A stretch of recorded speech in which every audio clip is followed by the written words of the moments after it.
Pemerintah resmi mengeluarkan peraturan pemerintah pengganti Undang-Undang Nomor 2 tentang Cipta Kerja tertanggal 30 Desember 2022.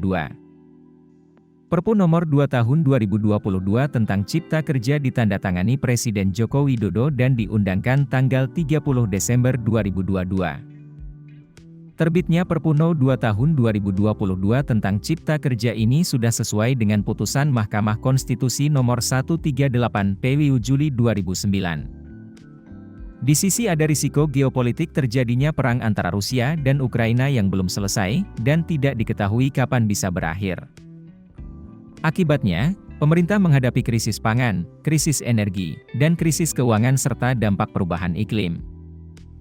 Di samping itu, putusan Mahkamah Konstitusi mengenai UU Nomor 11 Tahun 2020 tentang Cipta Kerja yang dinyatakan inkonstitusional telah mempengaruhi aktivitas dunia usaha di dalam dan luar negeri.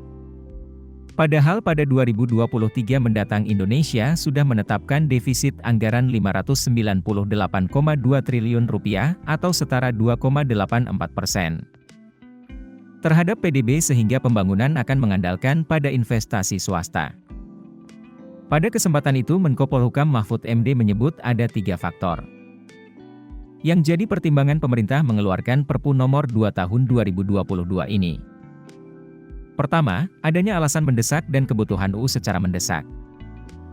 Berdasarkan putusan MK Nomor 138 PWU 2009, yang saat itu ditandatangani oleh Mahfud MD sebagai Ketua MK. Artinya saat ini ada keadaan yaitu kebutuhan mendesak untuk menyelesaikan masalah hukum secara cepat berdasarkan undang-undang. Kedua undang-undang yang dibutuhkan tersebut belum ada sehingga terjadi kekosongan hukum, atau ada undang-undang tetapi tidak memadai. Mahfud menyebut saat ini ada kebutuhan mendesak dan kegentingan memaksa, yakni untuk menyelesaikan masalah kekosongan hukum secara cepat dengan menerbitkan undang-undang. Ketiga kekosongan hukum tersebut tidak dapat diatasi dengan cara membuat undang-undang secara prosedur biasa, karena akan memerlukan waktu yang cukup lama sedangkan keadaan yang mendesak tersebut perlu kepastian untuk diselesaikan.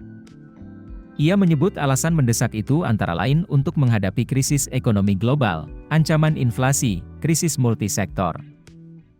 Sehingga pemerintah perlu mengambil langkah strategis secepatnya. Pada kesempatan itu Airlangga juga menyebutkan beberapa isi perubahan di UU Cipta Kerja menjadi Perpu Cipta Kerja. Perubahan yang dilakukan pemerintah menurut Airlangga sesuai dengan perintah dan putusan MK. Misalnya pengaturan mengenai masalah ketenagakerjaan, pengaturan upah minimum, dan pengaturan pekerja alih daya.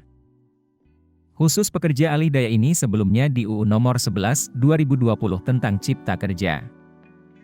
Membuka kepada seluruh sektor usaha, dengan Perpu 2, 2022 berubah menjadi diatur jenis pekerjaannya sesuai dengan peraturan pemerintah.